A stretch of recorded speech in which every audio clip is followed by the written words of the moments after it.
अस्सलामुअलैकुम, आप देख रहे हैं समा। मैं हूं सैयद फैसल करीम और मैं हूं किरण आफ्ताब। बुलेटिन में खुशामदीद। सबसे पहले खबर दें आपको अहम सियासी बैठक की। तरीन हमख्याल ग्रुप और हुकूमती नुमाइंदों में मामलात बेहतर हो रहे हैं, बर्फ पिघल रही है। नौमान लंगड़ियाल के ज़ोहराने में वफाकी वजीर फवाद चौधरी ने शिरकत की। फवाद चौधरी ने मीडिया से गुफ्तगू में अपोजिशन को मशवरा दिया कि वो लुड्डियां डालना बंद कर दें। PTI के मामलात हल हो गए हैं। इमरान खान की क़यादत में सब इकट्ठे हैं। अली ज़फ़र की रिपोर्ट पर उन्हें और हमें एहतमाद है। मोहसिन बिलाल की रिपोर्ट देखिए। सूबाई वजीर नौमान लंगड़ियाल के घर बड़ी बैठक, फरीकैन के दरमियान मामलात बेहतर होने लगे। फवाद चौधरी अभी ड्राइंग रूम में बैठे ही थे कि उन्होंने सईद अकबर निवानी से कहा, आपने सारे जट इकट्ठे कर लिए, जिस पर जोरदार कहकहा लगा और अजमल चीमा ने जवाब दिया कि धमाका होना ही ऐसे था, आप कौन सा किसी कमजोर की सुनते हैं। साथ ही फवाद चौधरी ने नजीर चौहान पर जुमला कस दिया। लिया से MPA ताहिर रंधावा ने अपने इलाके को तहसील न बनाने का शिकवा किया और कहा कि वजीर आला ने मेरे घर बैठकर किसी और इलाके को तहसील बनाने का ऐलान किया। मैं सब तो बड़ा मुतालबा करना मेरी शहर चौकात तहसील बनाऊं। ये वापस आ गया सी, हम इन्हें खजी 8 दिन के बाद जावांगा। आज 8 दिन नहीं, आज मेरे ख्याल है कोई 1.25 साल हो गया इस मेरी तहसील नहीं बना रहे। ज़ोहराना खत्म हुआ तो फवाद चौधरी ने मीडिया से गुफ्तगू करते हुए अपोजिशन को मशवरा दिया कि वो लुडियां डालना बंद कर दे। PTI के बाहमी मामलात हल हो गए हैं। ये लोगों को गलतफहमी हो जाती है, छोटी छोटी अपोजिशन के लोगों को गलतफहमी हो जाती है कि इनके कोई इख्तलाफ हो गया है, सारे लुडियां डाल रहे हैं कुछ दिनों से। मुझे उम्मीद है कि आज के बाद वो लुडियां खत्म हो जाएंगी। ज़राए के मुताबिक मुलाकात की अंदरूनी कहानी भी सामने आ गई है। ज़राए ने बताया कि तरीन ग्रुप ने फवाद चौधरी और आमिर कियानी को वजीर आला की जानिब से किए गए वादों से आगाह किया और उनसे मुतालबात की मंजूरी की गारंटी मांगी। ग्रुप के अरकान ने कहा कि वो वजीर आजम के साथ खड़े हैं। साजिश के तहत तरीन के खिलाफ रिपोर्ट आई तो रास्ते जुदा कर लेंगे, जिस पर फवाद चौधरी बोले कि तल्ख जुमलों से इज्तनाब करना चाहिए। कैमरामैन खुर्रम फैयाज के साथ मोहसिन बिलाल, समा, लाहौर। वफाकी वजीर इत्तलात फवाद चौधरी और आमिर कियानी से मुलाकात के बाद जहांगीर तरीन ग्रुप की अहम बैठक। नुमाइंदा वफ़द ने साथियों को मुलाकात में होने वाली गुफ्तगू और मुतालबात के बारे में बताया। इसी बारे में मजीद जानेंगे। समा के नुमाइंदे मोहसिन बिलाल ही हमारे साथ हैं। मोहसिन बिलाल, मीटिंग में क्या सारे के सारे मामलात ज़ेर बहस आए, क्या गुफ्तगू रही? जी बिल्कुल, जो मुलाकात हुई उसमें तो गिले शिकवे हुए और फवाद चौधरी ने यकीन दहानी करवाई जहांगीर तरीन ग्रुप को कि वो वज़ीर आज़म तक उनके पैगामात और गिले शिकवे पहुंचाएंगे। उसके बाद जो जहांगीर तरीन ग्रुप है उसने इस मुलाकात बारे जहांगीर तरीन को भी आगाह किया और जहांगीर तरीन ने भी इस बात पर इत्तफाक किया कि वो भी चाहते हैं कि जो बैरिस्टर अली ज़फ़र की रिपोर्ट है वो जल्दी मंजर आम पर आए ताकि जो अभाम है वो दूर हो सके और उनको इस रिपोर्ट का खुद भी बेसब्री से इंतजार है और वो चाहते हैं कि हक़ाइक़ अवाम के सामने। बहुत शुक्रिया, आपने अपडेट किया। जहांगीर तरीन ग्रुप के खिलाफ बयानबाजी रोक दें। PTI के तर्जुमानों और वज़रा को अहम पैगाम पहुंचा दिया गया। सूबाई वजीर ने समा को बताया कि ग्रुप के खिलाफ सख्त ज़बान की तो फ़ोन आ गया कि ऐसा ना करें। लाहौर से नईम अशरफ भट्ट की रिपोर्ट। चंद रोज कब जहांगीर तरीन की अहम सरकारी शख्सियत से मुलाकात के समरात जारी हैं। ग्रुप की जानिब से बजट की हिमायत के बयानात के बाद हुकूमती तर्जुमानों और वुज़रा को भी हाथ हल्का रखने के पैगामात पहुंचा दिए गए हैं। ज़राए के मुताबिक 2 रोज कब पंजाब के अहम सूबाई वजीर ने तरीन ग्रुप के खिलाफ मीडिया में सख्त जुबान इस्तेमाल की तो इन्हें फोन कॉल पर कहा गया कि अब मामलात बेहतरी की तरफ जा रहे हैं, इसलिए नरमी से बात की जाए। ज़राए का कहना है कि बजट तक तो दोनों अतराफ को बयानात में नरमी का कहा गया है, लेकिन इसके बाद जहांगीर तरीन के खिलाफ केसेस और अरकान असम्बली के तहफ़्फ़ुज़ात दूर करने के हवाले से मामलात को देखा जाएगा। नईम अशरफ भट्ट, समा, लाहौर। राबिते तेज कर रहे हैं अपोजिशन लीडर शहबाज शरीफ। उन्होंने पीपल्स पार्टी और ANP की PDM में वापसी के लिए खासे मुतहर्रिक हो गए हैं, खासा कुछ कर रहे हैं। इस्लामाबाद में PDM सरबराहान को पीर के दिन इशाइये पर बुला लिया। आसिफ अली जरदारी, बिलावल भुट्टो जरदारी और ANP क़यादत को भी दावत दे दी गई। शहबाज शरीफ PDM के इत्तेहाद के लिए मौलाना फजलुर रहमान को भी कायल करेंगे।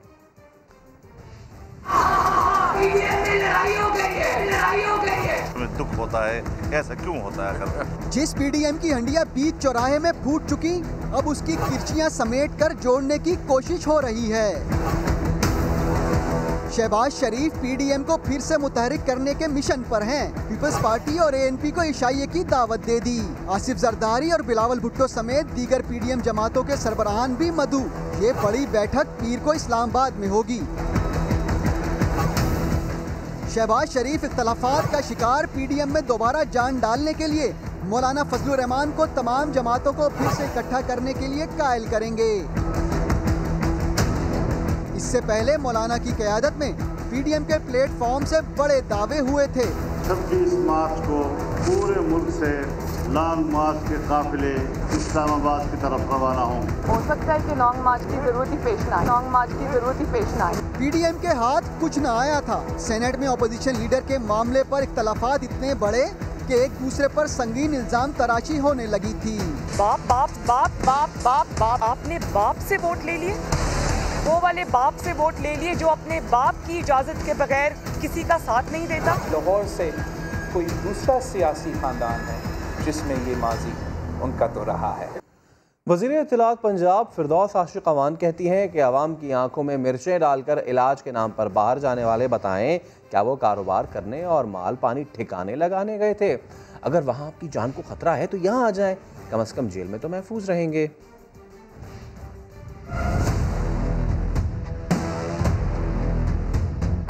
जो खानदान जो है अवाम की आंखों में मिर्चें डाल के इलाज के लिए रिलीफ लेके गया, उस खानदान का ऐलान करना और बताना वो कारोबारी दफ्तर में मौजूद थे तो कोई अफराद वहाँ पे आ गए। पहले तो उनसे ये पूछें कि आप हॉस्पिटल में लेटने के लिए गए थे, दवाई लेने गए थे कि कारोबारी अमूर निपटाने गए थे, आप माल पानी ठिकाने लगाने गए थे।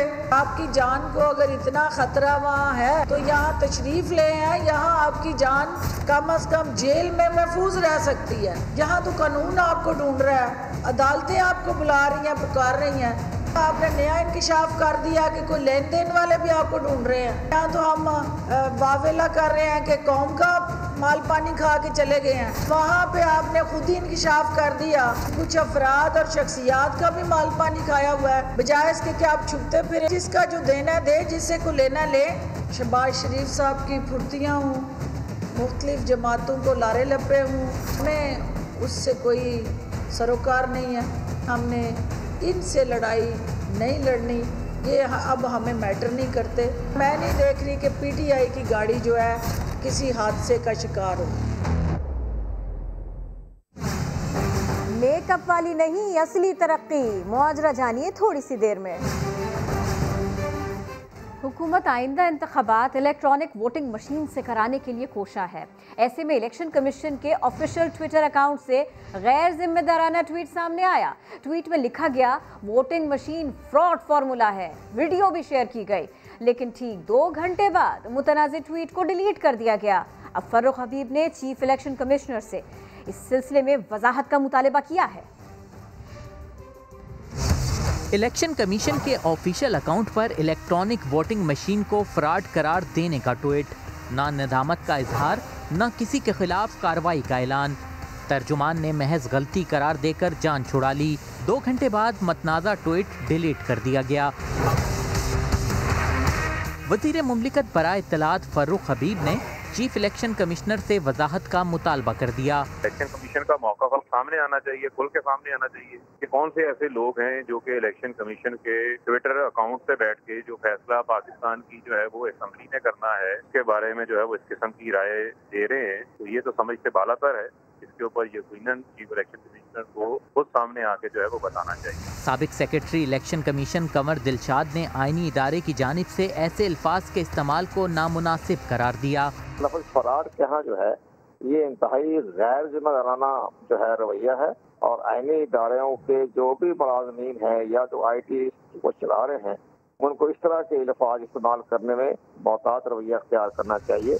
Director public relation election commission Iltaf Khan का कहना है ऑफिशियल अकाउंट पर कोई और इंफॉर्मेशन शेयर करते हुए गलती से वीडियो अपलोड हो गई। इलेक्ट्रॉनिक वोटिंग मशीन पर इलेक्शन कमीशन का मौक़िफ़ वही है जो पहले बताया गया था। वफाकी वज़ीर तवानाई हम्माद अजहर ने 4% मुआशी शरह नमू को हुकूमत की शानदार कामयाबी करार दिया। कहा मईशत ठोस बुनियादों पर तरक्की कर रही है। मार्च में 3.2 अरब डॉलर्स की रिकॉर्ड बरामद हुई। ज़र मुबादला के ज़खायर 23 अरब डॉलर्स हो गए। शायद अपोजिशन लीडर इसीलिए मस्बत नंबर देखकर घबरा गए हैं।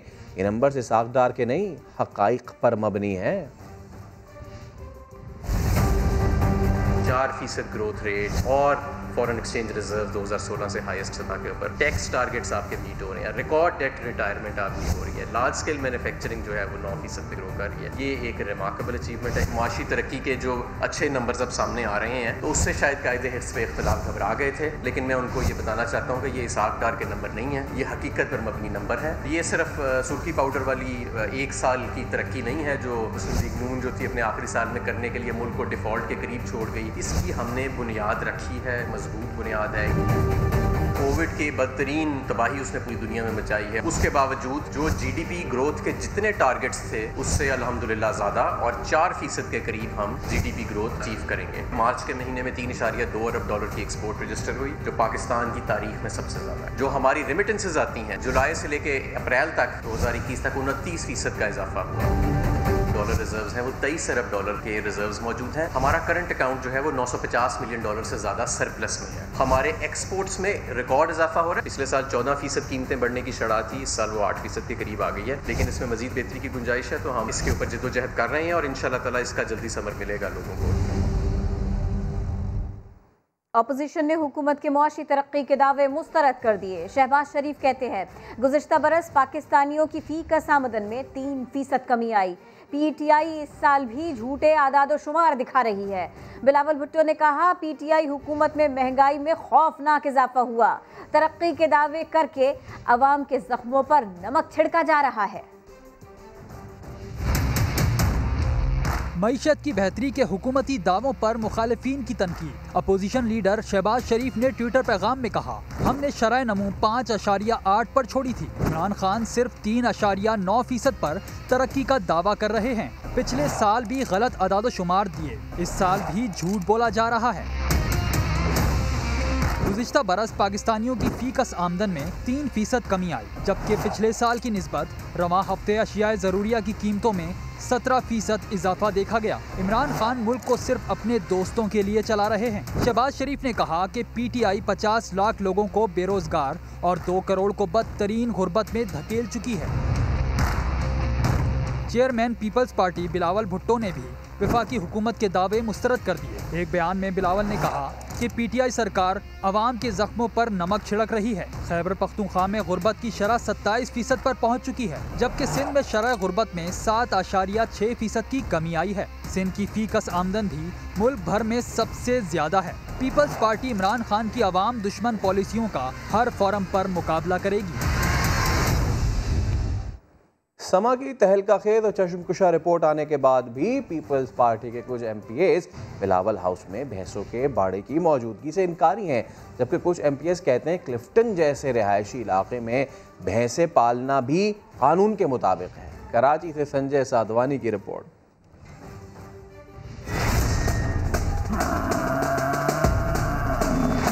बिलावल हाउस में जानवर हैं, हाँ वहाँ भैंसें हैं। ये जो प्रोपेगेंडा चल रही है कि भाई भैंस का बाड़ा बिलावल हाउस में, हमने तो कभी नहीं देखा यार। हाँ वहाँ भैंसें हैं, भैंसें हैं। हम बिलावल हाउस में अक्सर जाते रहते हैं, मैंने वहाँ कोई भैंसों का बाड़ा नहीं देखा। हाँ वहाँ भैंसें हैं। तो कौन सा कानून है भाई, मुझे वो बताएं कि जिसके तहत हम अपने घर में जानवर, डोमेस्टिक जानवर नहीं पाल सकते हैं। और बिलावल हाउस डिफेंस कंटोनमेंट की हुदूद में नहीं आता, बिलावल हाउस क्लिफ्टन कंटोनमेंट की हुदूद में आता है, तो वहाँ ऐसी कोई पाबंदी नहीं है। कौन से कानून में और किस में ये लिखा हुआ है आप मुझे बता दें, क्योंकि अपने घर में कोई भैंस नहीं पाल सकता या अपने घर में कोई बकरी नहीं रख सकता। पूरे क्लिफ्टन के रहायशी इनको बददुआएं दे रहे हैं कि इन्होंने किससे घर लेके यहाँ पे इन्होंने बाड़े बनाए हैं। कोई तुक नहीं है कि आप शहर के बीच में अथॉरिटीज़ के कुछ रूल्स रेगुलेशन होते हैं, उसको भी फॉलो किया जाता है। इस तरह कोई मनमानी नहीं होती है। 13 सालों में सिंध हुकूमत ने पूरे सूबे को बाड़ा बना दिया। ये मुनासिब नहीं है, ताकतवर लोग ही बनाते हैं और कोई नहीं बनाते। रिहायशी इलाका है, मैं तो कह रहा हूँ कि ज़्यादती है बड़ी। कराची अंधेरे में।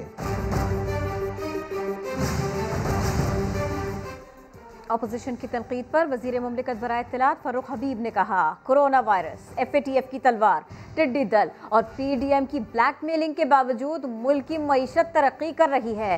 30 जून तक हमारी एक्सपोर्ट रिकॉर्ड $25.5 अरब तक पहुंच जाएंगी। बजट में किसानों के लिए रिकॉर्ड बेहतरी का पैकेज भी ला रहे हैं।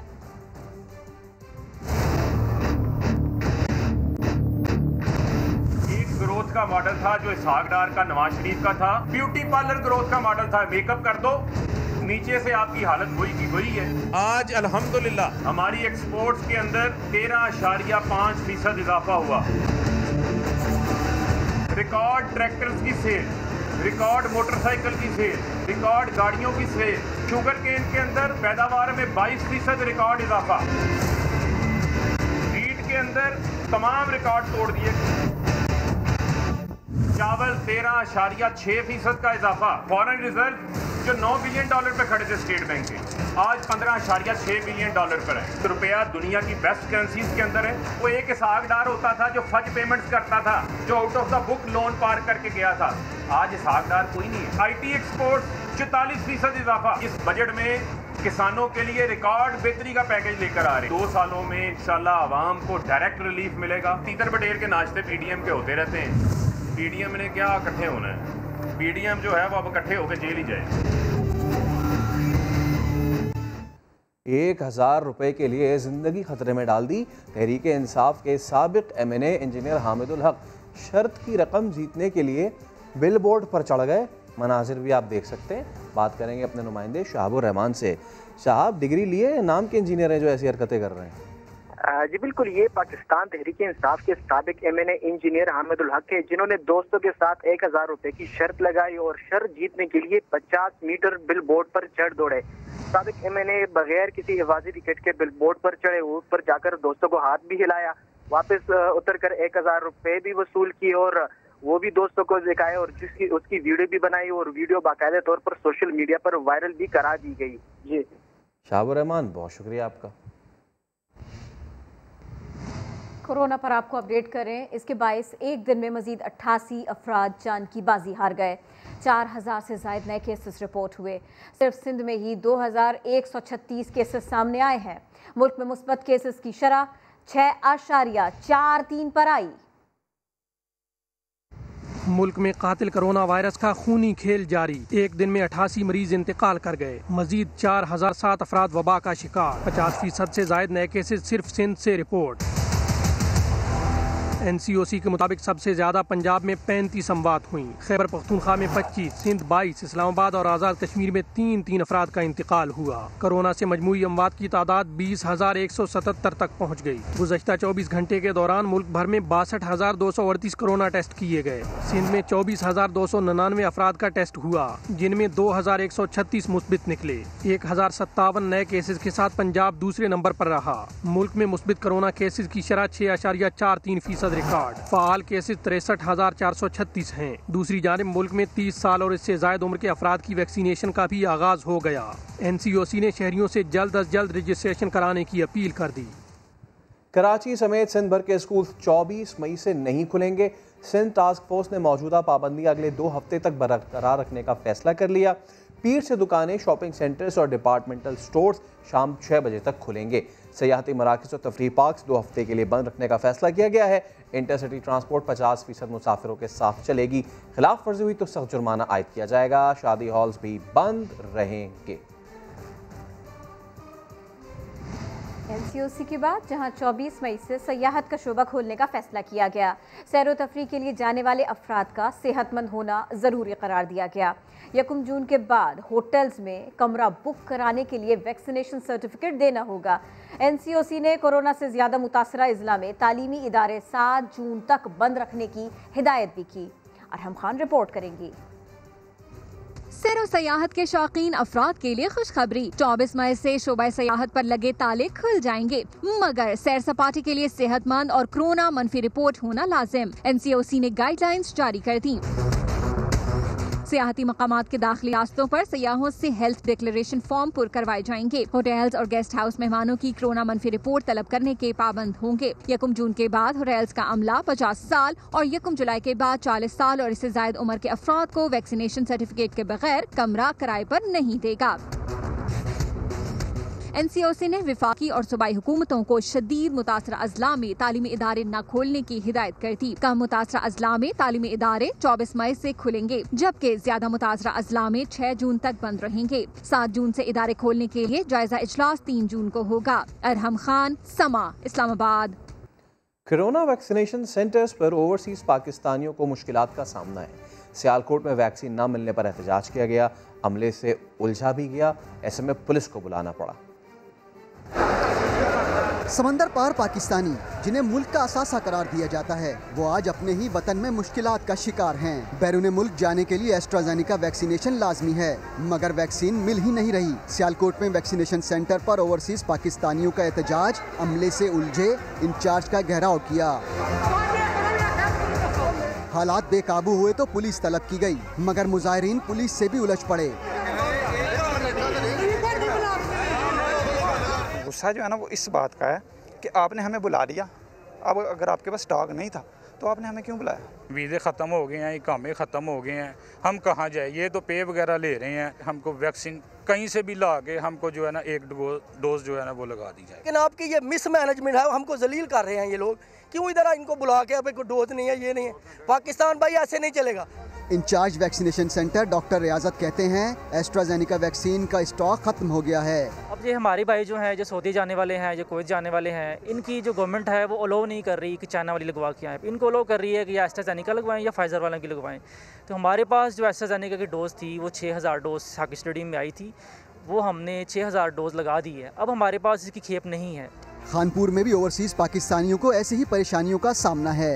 Deputy district officer doctor Najeeb का कहना है अभी लोगों को साइनोफार्म और साइनोवेक वैक्सीन लगा रहे हैं। कुछ इश्यूज ओवरसीज़ के लिए आ रहे हैं, उनके लिए जो वैक्सीन की डिमांड की गई है सऊदी अरब से, वो हमारे पास मौजूद नहीं है।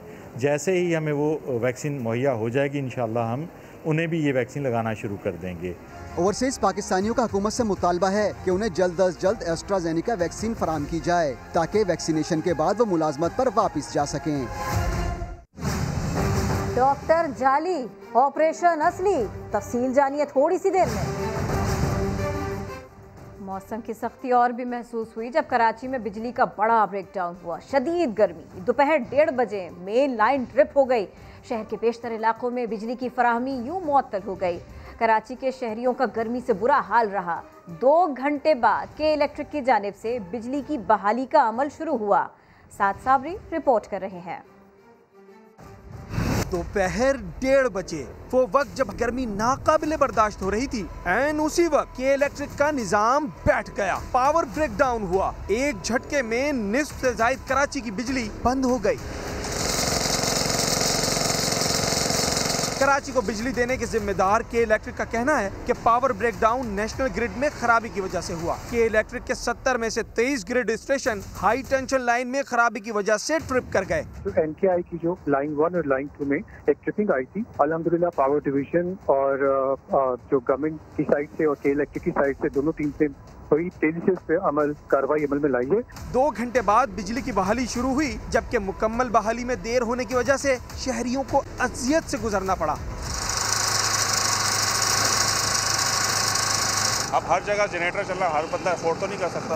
इतनी गर्मी के अंदर आदमी ना AC अफोर्ड कर सकता, ना जनरेटर अफोर्ड कर सकता है। के इलेक्ट्रिक ने तो क्या किया हुआ, हमें तो समझ से बाहर है भाई। लाइट गई हो, परेशानी बहुत है, बहुत गर्मी हो रही है सर। इतनी परेशानी हो रही है, हमारी तो मार्केट भी बहुत कंजस्टेड है, इसमें गर्मी से बहुत बुरा हाल हो रहा है। अब के सामने देखें पसीने से बुरा हाल हो रहा है और कस्टमर का नामो निशान नहीं है। गर्मी में परेशान हो रहे हैं बेइंतहा किस्म के। बिजली की बंदिश के दौरानिये के साथ साथ दुकानदारों का जनरेटर का खर्चा भी बढ़ता चला गया। जनरेटर का जो खर्चा है कम से कम भी 350-400 के हिसाब से जो पेट्रोल हो जाएगा, क्योंकि लाइटें भी हैं और पंखा भी है, और यही नहीं हमारी दूसरी शॉप भी इसी जनरेटर से चलती है। कराची के कुछ इलाकों में तो बिजली 2 घंटे बाद बहाल हो गई थी, मगर बेशतर इलाकों में 4 घंटे बाद भी बिजली का कोई पता नहीं था। कैमरामैन एरिक परेरा और साथी रिपोर्टर रिजवान आलम के साथ साबरी समा, कराची। कराची में बिजली का बड़ा ब्रेकडाउन। मुख्तलिफ इलाकों में 8 घंटे गुजरने के बावजूद बिजली की फराहमी बहाल नहीं हो सकी। बात करेंगे अहमद रहमान खान से। अहमद, कौन से इलाके हैं जो अभी भी जहां लाइट नहीं है? इलेक्ट्रिक क्या कहती है इस पे भाई? जी बिल्कुल, इस वक्त हम लियारी बगदादी के इलाके में मौजूद हैं और शहर के मुख्तलिफ इलाकों में गुज़िश्ता 7 घंटे का वक्त गुजर चुका है कि बिजली की फराहमी मुअत्तल है। चाहे न्यू कराची सेक्टर 5E हो, 5F हो, 5D हो, इन इलाकों में सरदानी खुदा की बस्ती हो, लियारी हो, कोरंगी हो, लांडी के कुछ इलाके शामिल हैं, औरंगी टाउन के कुछ इलाके शामिल हैं, कोरंगी के कुछ इलाके शामिल हैं, गबोल गोट है, इसी तरह सफूरा चौरंगी के कुछ अतराफ़ के इलाके हैं जहाँ पर बिजली की फराहमी ताहाल बहाल नहीं हो सकी है। 7 घंटे से ज़ायद का वक्त गुजर चुका है। गर्मी भी है शहर में, इसकी वजह से शहरी काफ़ी परेशान हैं। लियारी में हम बात करते हैं। सर, कब से आपके इलाके में जो है वो बिजली नहीं है और कितनी परेशानी है? बहुत परेशानी का सामना करना पड़ा है। दिन को सुबह 1 बजे से लाइट गया हुआ है। हमारा AC का काम है, सुबह से काम बंद पड़ा हुआ है, ठीक है ना। जी देखें, बिल्कुल जो ख़ास तौर पर कारोबारी लोग हैं जिनका कारोबार ही बिजली से वाबस्ता है, कि जैसे अब ये बता रहे हैं कि AC का काम ये करते हैं, तो इस तरह के कारोबार जो है वो सुबह से मुतासर हैं मुख्तलिफ इलाकों में। तो शहरी काफ़ी परेशान हैं और ये कहते हैं कि बिजली की फराहमी जल्द अज जल्द पूरे कराची में बहाल की जाए। जी, अहमद रहमान खान अपडेट कर रहे थे। मुल्क के मुख्तलिफ शहरों में गर्दो गुबार के साथ तेज़ आंधी आई। झंग शहर के कई इलाकों में बिजली बंद हो गई। खानेवाल और मुल्तान में भी मट्टी के तूफान से मामूलात ज़िंदगी मुतासर हुए। हैदराबाद और आसपास भी आंधी ने शहरियों की मुश्किलात बढ़ाई। मुल्क के कई शहरों में गर्द आलूद हवाएं। हैदराबाद में बिजली चमकी, काली घटाएं छाई। तेज गर्द आलूद हवाओं ने शहरियों की मुश्किलात बढ़ा दी। बदीन में मिट्टी के तूफान से कच्चे घरों की छतें उड़ गईं, दुकानों के छपरे भी गिरे। दादू के पुरफिजा मुकाम गोरख हिल स्टेशन पर बारिश हुई, जिससे गर्मी का जोर टूटा और मौसम खुशगवार हो गया। झंग में खाना बनाते हुए तेज हवाओं से चिंगारियां उठी, जिसने पूरे घर को लपेट में ले लिया। खानेवाल और मुल्तान में भी मिट्टी के तूफान से मामूलाती जिंदगी मुतासिर हुए। खुशाब में तेज बारिश से मौसम खुशगवार हो गया। लाहौर के मेयो अस्पताल में साबिक सिक्योरिटी गार्ड सर्जन बन गया। ज़ईफ खातून का ऑपरेशन भी कर डाला। खातून की हालत बिगड़ी तो मामला सामने आया। जाली सर्जन और उसकी मदद करने वाले अमले को गिरफ्तार किया गया। जहांगीर खान रिपोर्ट करेंगे। 17 मई दोपहर 2 बजे 80 साल शमीम बीबी को कमर पर जख्म के इलाज के लिए अस्पताल लाया गया। साबिक सिक्योरिटी गार्ड वहीद बट ने खुद को डॉक्टर जाहिर किया। लैब टेक्नीशियन के साथ मरीजा को सर्जिकल टावर के अंदर ऑपरेशन थिएटर में ले गया और सर्जरी कर डाली। CCTV कैमरों ने सारे मनाजर महफूज कर लिए। मरीजा की हालत बिगड़ी तो अहले खाना अस्पताल लेकर आए। इंकशाफ हुआ कि ऑपरेशन किसी सर्जन ने नहीं बल्कि मुतासरा फैमिली से रकम हथियाने के लिए गार्ड ने किया, जो 2 दिन तक घर आकर पट्टियां भी करता रहा। घर चला गया। जब से वूंड देखा तो परेशान हो गया। इन्होंने कहा जी ये तो यहाँ का मामला नहीं है, आप ऐसे करें मंडे को 2 बजे MOT में ही आ जाइए। हमने उसे फौरन पुलिस के हवाले किया और बड़ा सवियर केस था। पुलिस ने इस मामले में बहुत ज़्यादा कोऑपरेशन हमारे साथ एक्सटेंड की और FIR करके उसको अंदर कर दिया। दूसरा जो उस्मान बट उसको सस्पेंड कर दिया।